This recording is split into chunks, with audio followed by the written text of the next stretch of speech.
Hello, I'm Cat, and name tags are about to be made craftable, which is great because the number of them that exist is going to skyrocket, but this also means that they are going to nosedive in value, and so if you've had name tags lying around, like I have for years, just being afraid to use them, now is the time to do precisely that, and that's what we'll be doing in today's video, because just like how if you bought a bunch of toilet paper during COVID, and then you realize that everyone has bidets and toilet paper is going to go down in value, now is the time to use it, and so how can you use your name tags? Well, I want to tell you how I'm going to use mine today, because that's exactly what we're going to do. So, first things first, I have a silly village idea that kind of revolved around this I used to be a zombie name tag that I've kept around because I thought it was such a fun idea. The simple idea was this. I wanted to make a multicultural Minecraft village by having a villager from each of these 7 different places. It was actually 6 that I had in mind, but I wanted to make a multicultural village from 6 different types of villager, and so I actually accidentally kind of did this without ever needing these name tags. I've got a tiger villager, because that's what this biome technically is. I got a plains biome villager from not that far away. I got a jungle guy, because my jungle is very close, and I actually ended up with a savannah villager as well. 4 separate types of villagers living under one roof, and this is really, really good because it means that I can sell sticks for slightly cheaper, but if these guys were all actually former zombies, like I've posited right here, I would get far better value from it, and so my basic goal today is to get at least one more type of zombie, and if you want to do something similar, but you have a world that doesn't have as small biomes as me, I would actually recommend now is the time to use the happy ghast. I do think that name tags are a perfect use for this, but yeah, I'm going to be using the name tag for everything else that I've been intending for today, and so join me for this one, because this is another episode of the Update Adventures Let's Play, and there is a big update coming out, and this is one of those big PSAs I like to make. Obviously, it's a very minor way that you can prepare for 26.1, but still, I want to have some fun with it nonetheless.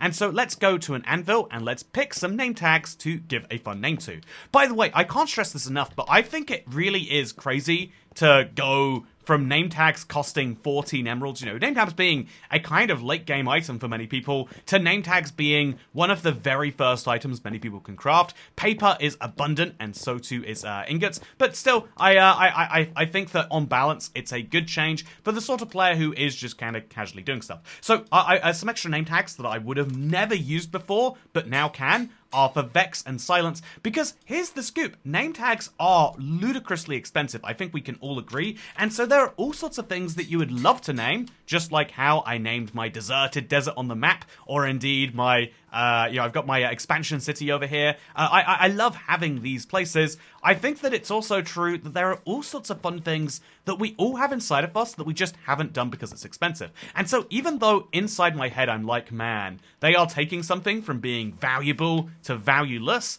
weirdly, things becoming valueless allows them to function much better. Like, I don't know, like, I think for a lot of people, their pride and joy might be, I don't know, like their car or their house or some other extremely valuable, like thing they have, and it would probably be really disastrous for you if that thing just massively collapsed in value. But actually, would it be? Or would it just mean that now people could enjoy that thing, but without it having to be a bankrupting part of their life? I think that way about houses and property a lot. Anyway, my very first idea that I would like to show you right here is I have wanted to name the cats across my world for a while, and I've had lots of silly ideas for this, but my first one is so good that it actually did get asterisked out by the Minecraft profanity filter. I mean, obviously, we could just go in here and every time we want to see it, we could just go in and turn that profanity filter off. That's a thing you can do on the PC, but instead what I'm going to do is I'm going to give it a nice generic your name here, and I feel no guilt about using 2 name tags on one cat. I'm going to be using a lot of name tags on cats now that they are so cheap. I feel no guilt about that because I know that very soon I'll be able to get more. Well, actually, to go... you know how we spoke recently about how you should prepare for the village trade rebalance? I'm kind of doing the reckless opposite right now. I know that there is something coming soon, but technically speaking, there's a small chance it could not, and I'm ruining my life for something that I shouldn't be. But yeah, so while we wait for nighttime and me to use I used to be a zombie to get myself the 2 villagers I'm missing, a desert and a swamp, if I'm not mistaken. Although also, technically we're missing another guy too. But let me show you one of the other fun uses for this, because here is Vex, right? It is the name of the trim. Honestly, one of my favorite trims. It makes you look like you're wearing a smart suit of armor. if I'm correct here at least. And now we can actually label all of our trims, not via a sign, but via labeling the armor stand itself. And so silence is also the other most notable trim. We can actually come in here, and with this huge reduction in cost for name tags, we can now decide to name each of our trims. I think this one is I, if I had to guess. Honestly, it'd be a fun game going through these. Like, how many trims do I know the name of off the top of my head? Is this one actually I, for example? It is I. So we could go through here and do all of that, which I think would be really fun, because I think that having a bunch of armor trims and showing them off is a wonderful addition to my museum. I'd recommend for anyone looking for a big survival project, this is fun and it's really satisfying to have that collection.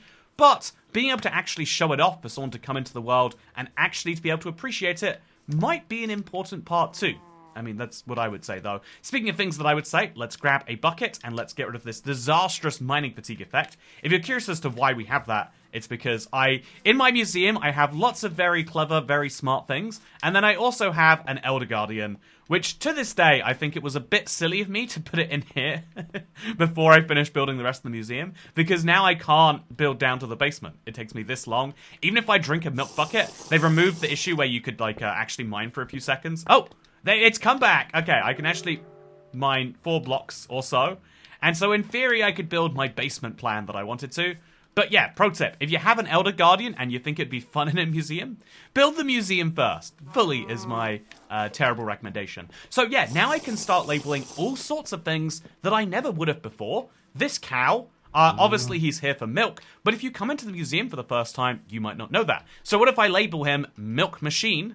Rather than I used to be a zombie, what if I labeled him Milk Machine? What if I wanted to go in and label all sorts of things, like, why does this exist? It's hard to explain. Oh, look. Is the elytra meant to have...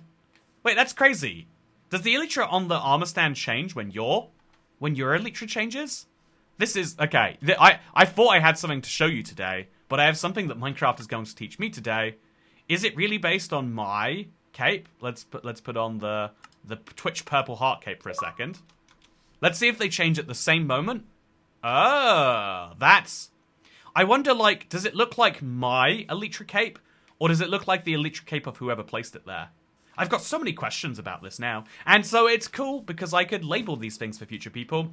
But yeah, speaking of labeling things for future people, I want to label some zombies with I used to be a zombie, because my plan is actually to heal them. I mean, it's not much of a plan by itself, right? I mean, Also, if I wanted a swamp villager, this village does produce swamp villagers. It also has produced this guy, which is handy, I guess we could say. A master librarian who will give me fire protection and unbreaking for 1 emerald. Man, that is a really good deal, it has to be said, right? 1 emerald for unlimited unbreaking copies, or 1 emerald for 4 blocks of glass. It's really, really hard for me to decide which of these is worthwhile, but I think a clock might be worth doing. Anyway, but yeah, look at this guy. Even with his super big discount, right? Even with, I've gone through all of this work to cure and secure this villager. Even with all of that, 14 is the number of emeralds this will cost. This isn't like, oh yeah, 14 is the maximum. 14 is after I did everything in my power, and I bought some name tags at this price. And I feel a little bit like an idiot. I feel like the opposite of someone who bought Bitcoin in 2012. A fun story about that, by the way, is I was into Bitcoin in the early 2010s. My brother owned dozens of them back when they were only useful for buying drugs on the internet. Man, I have to imagine, I sometimes feel a bit bad for, yeah, I could have just bought some at, a few $100s a coin. If I'd have bought 20, I would be able to retire. If I'd have spent £2,000, I didn't have £2,000, but if I'd have borrowed, or even if I'd have just, taken money that I otherwise... in my mind, the smartest investment I made was into this YouTube channel. I took all of the money I made early on from... literally, I worked for, weeks so I could afford to buy a laptop for YouTube. If I had spent those weeks buying 20 Bitcoins, then, I would have sold them when they got to $1,000 and I'd have had the same problem. But if I'd have known, if I'd have had the ability to go back in time, imagine how smart I would have felt. Well, very smart. But that's always the problem, I feel like, when people talk about, going back in time to buy Apple stock or going back in time to buy Bitcoin. It's what's going to happen is the moment, unless you have current knowledge, which is to say, the most infinitely powerful superpower one can create. So I want a desert villager, and I want a swamp villager. So ideally we'd find those 2 biomes next to each other. Is that a desert villager already? Wait, he's not a desert villager. He's a plains villager. Right? Yeah. Why? Why aren't you a desert villager? We're in the desert. Don't you know that? Okay. Also, I found my first ever parched in this world, I think. I should put him in a museum, really. I could do that, actually, right? I could give him a fancy smancy name tag. But yeah, my plan is to get a desert villager here, and then to get a, obviously to get a swamp villager, and then we're going to put them in the same place. I'm hoping I have an ender chest around here somewhere, because that's where I keep my curing kit. But even if I don't, I could just label them I used to be a zombie, and make sure I don't come back here till nighttime. So, I'm not too stressed about that. So let's fly into the sky. That's a swamp. Is that the only swamp nearby? That's a swamp too, I guess. It's not near a desert, but we'll start with the swamp and we'll see what we find. This is one of the most valuable uses, in my opinion, for name tags, is keeping a mob around, even when it probably shouldn't be. And so, if I really wanted a bogged, for example, he could spawn in this biome. In fact, I'm probably gonna see it bogged. Okay, this is definitely a swamp. We can see there's frogs, but then there's regular skeletons in here too. Man, there's skeletons over there also. I have some questions. I will choose to mostly ignore them for now. I'll choose to believe that everything's working fine. But I am seeing just regular zombies here. Although, actually, swamps do spawn regular zombies. Isn't it so wild that we don't have a swamp version of the zombie, by the way? I can't be the only one who feels like... The Minecraft in the modern age, I feel like, might have abandoned some of their, like, golden principle of, like, yes, we are the designers, we know what to do. Because if an idea does become popular enough, they do tend to add it. It's the weird thing, right? It makes me really question... Like, if you believe that, like, yeah, Minecraft is a game that should do exactly what the community wishes, it's one of those ideas that sounds really good when you're on the popular side, and really bad when you're not.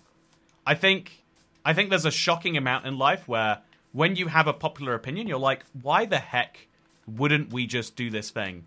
Like, there's so many dumb things that we do that people don't even want us to do, right? So why would we not just stop doing that? I think there's a lot of very popular movements out there that say, like, yeah, let's just stop doing this stupid thing that no one wants to do. But then the moment you have, like, an unpopular opinion and you're like, oh, yeah, this is objectively right, too. I think, you know, it's weird to define, right? But there are some opinions that are both unpopular and correct. And there's no way to sound that without seeming like you're being some form of, like, elitist snob or whatever. But, okay. Oh, no. That's a lot of creepers. But no zombies just yet. So I could take the gamble that this place will spawn a zombie, but I think it's just so tiny that a bogged! So... I'm not going to name him, although I'm going to watch him be killed by a wolf. Yeah, we're looking for a swamp villager. But I think a swamp villager is easier for me to get than a desert villager. So, because I have the village that has that guy you just saw earlier, that was technically a swamp biome, if you'll believe it. Okay, so let's drop the potato, pick up some gunpowder, and then go for a little hoop-de-doop back to the desert. A nice big desert should be good for this. You might think that I have lots of deserts in my world, but fun fact, no I don't. I have a lot of old desert biomes that aren't that anymore, because of all the wonderful quirks of my Let's Play world I'm sure you've seen by now. Okay, so we're just looking for a single, oh my god, camel husked. We're looking for a single, not husk, but zombie villager. If we kill a bunch of zombies and get a bunch of rotten flesh, that will convert into trades, which is nice, I guess. Also, I think I'm just going to kill it. I think it would... Oh, no. Just you guys. Not... Okay. Whoopsie. Well, I'll take the spear, I guess, if you're really offering it to me. But yeah, specifically out here, looking for maybe a bit of XP, but mostly a zombie villager. Although now I'm starting to question, can you get zombie villagers in this biome? As you can see, I don't have any. Is it that you get husks or zombie villagers? Or is it there's a small chance of getting a zombie here, and those zombies have a small chance of being villagers? These are the things that you should do before just blindly running into a biome. But yeah, name tags being valueless really is something that I think hits some people hard. I think partially because of this, like, again, without having a proper idea of what replaces it, effectively it's giving people what they want now. You know, it's letting people eat cake now in exchange for making the late game worse later, or at least the mid game. I think name tags as late game is a very silly explanation, but like as far as the mid game, goes, it's like, yeah, there is a major feature that is now missing from it. Is that a good thing? Well, if you never were to get to the late game... Also, I really don't want creepers to explode on this desert. All this sand should be mine, and I should use it just like that and be fine. Also, all of this effort, and we did not get a desert villager, I think is the lesson we're getting right here, right? So I guess we could get a regular villager, bring him over here, and then we could have him be converted by zombies. Obviously, on hard difficulty, that works well. On easy, it does not. We could do that, or we could...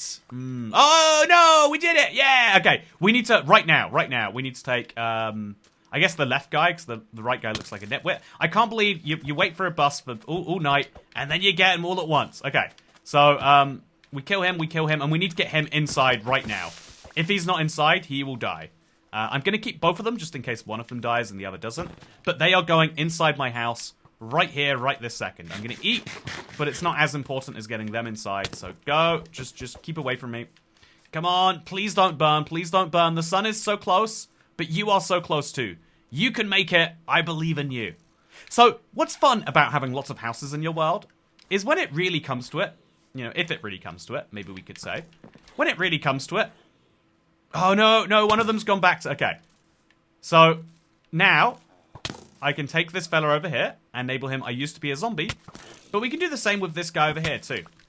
So, I've got two, I used to be a zombies, and I'm going to convert them into regular people. And the cool thing about the name tag is they will stay there until I do. Isn't that just wonderful? But yeah, now I need to go find an ender chest, because that's where I keep my splash potions and golden apples. And I'm going to show you something wonderful, which is I'm going to fly away, and when I come back, somehow they will still be there. But yeah, my nearest ender chest is a while away, so I'll quickly... Well, it's not a while away, but I'll save you the effort. Look at this, fast forward mode. Wah! And now, just like when you have friends addicted to heroin, you have to heal them up and let them live inside of your house, even as they try to beat you up repeatedly. And so, super fast mode again. Whoa! So, it used to be that they always would heal in, like, basically the same manner. Oh no, don't leave me. So, we're presented with a bit of a dilemma here. Do I look after my recovering villager or go after my functional one? You know, like if you have two children, one of which is doing pretty well and one of which isn't. Who deserves the attention? And so here is my friend. I used to be a zombie with no profession. And my other friend, I had another friend. This is why you always go for two. You've got to have an heir and you've got to have a spare. So with that said, let's now break this boat. And, oh, there he is. Okay, never mind. I was pretty ready to abandon him, but now that he is so easily found, I might as well just put a boat, like, in the house entrance. He's gonna come back to his stonecutter eventually, so he'll have to go through there. So now I just have to lure this other guy over to the entrance. Hello, friend. We're about to go on a delightful trip. The sort of one that I would pay great money for, but you're gonna get for the great, great price of nothing but love and affection. And probably cheap trades in the future, if I'm being honest. So we're going to have to break down the door. And then probably these blocks too, honestly. And then just nudge him into that boat. And then probably put the door back. Probably put that back. And I got a ladder from somewhere. So I'll put that back too. What was the ladder doing around here? And now we wait. This time isn't super fast mode. I am showing you how it really works though. I think it's really important to show these things because Minecraft is made of lots of things. If you skip these parts then people will believe that you can do things without farts, and that's really hard because these are the parts that really make you love Minecraft. Okay, so as you can see, this guy is gonna have to come here at some point. We know his next destination, and so he will literally just walk straight into the boat, which is delightful. No, one of my big, like, principles of this Let's Play has always been... I've had to change this over the years a little bit, but I've always wanted to show Minecraft as it actually is, man. Like, I've always thought that was the point of a Let's Play. And so that's why, even as, like, standards and stuff changed on YouTube, that's the reason why we're over 600 episodes deep, is because, yes, Minecraft has changed. What it is to play Minecraft has. But I think that this series... has not necessarily in the same way. So I don't have a lead on me, but I do have a lead on this guy finally giving in. Oh no, he's just not doing it. Okay, what I need, internet, is I need for you to cheer.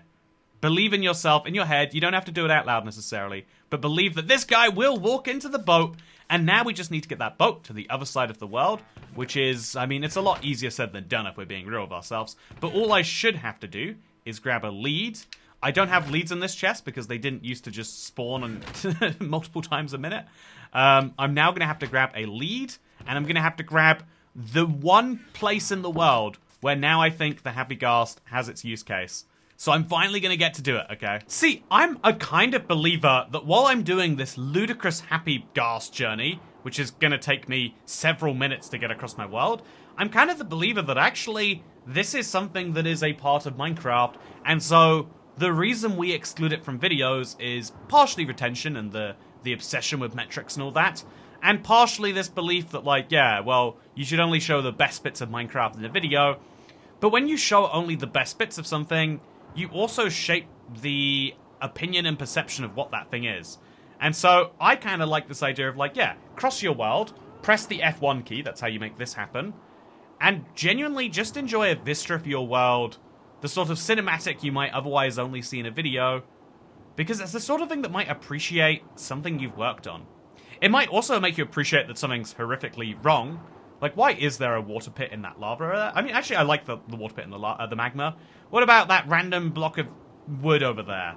What about my sky rails? Do they look as nice as they should? They all look different to each other. Is that okay?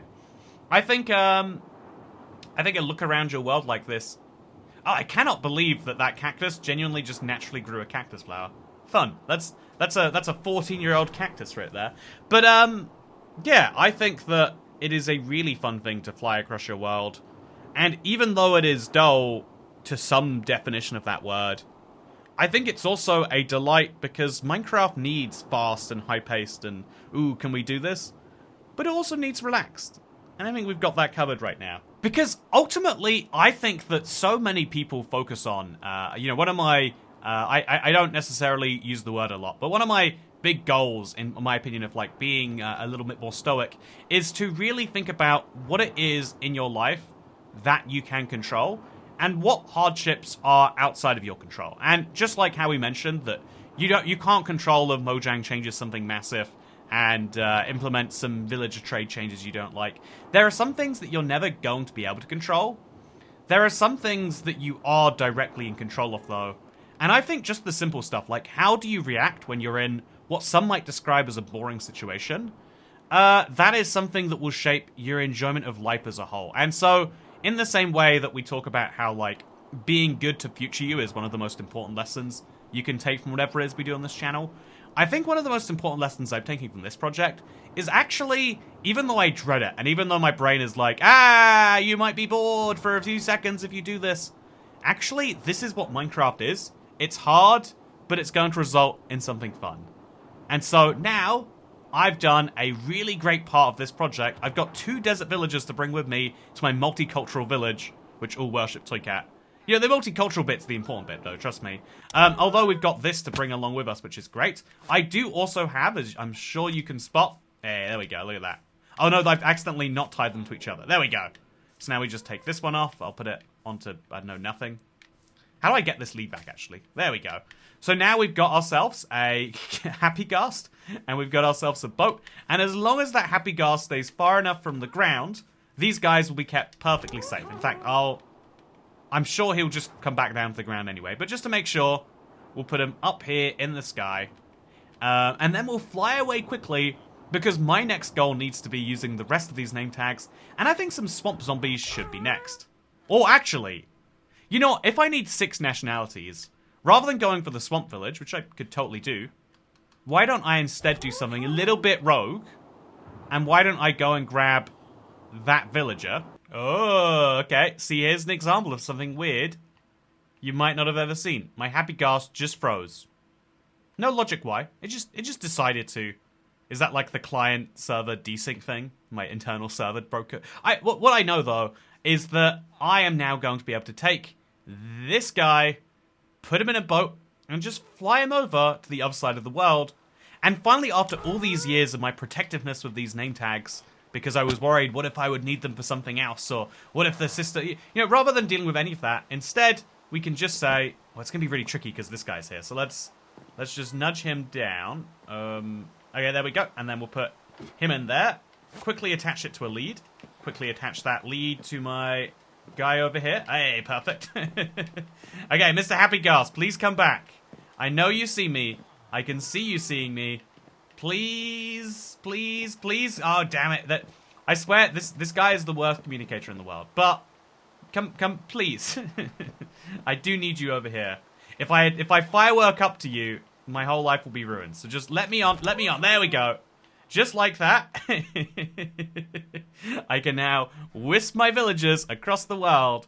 And, yeah, there is something funny about devaluation that will always hurt people. I think there's something about it that is painful. But I think that in life you get to choose... Wait, actually, have I lost the villager? There he is. I think in life you do get to choose your reactions to things. And I'm going to choose optimism in the face of this one. Because if you can't control something, why would you get caught up in it? Why would you spend your life being down about it? I don't know that there's a good answer to that. Also, I can't get my... My ghast is, like, only going up. It won't go down. Do I have to, like... How do you make it go? Okay, there we go. Fixed it. I guess the villager must have been pushing on him. Anyway, with that said, I hope you all enjoyed today's video. If you did, don't forget to like, favorite, and subscribe, because I'll see you in the next one. And just remember that in life, you can only control certain things. Put your energy and effort into those. And then use your spare energy to play around with name tags in Minecraft. Thank you. I'll see you next time. Thanks for watching the Let's Play that has been here while I am not. Because I'll see you next time. I keep saying that. I can't say... You know, I don't know that I'll see you next time. I just know there's going to be an outro right now.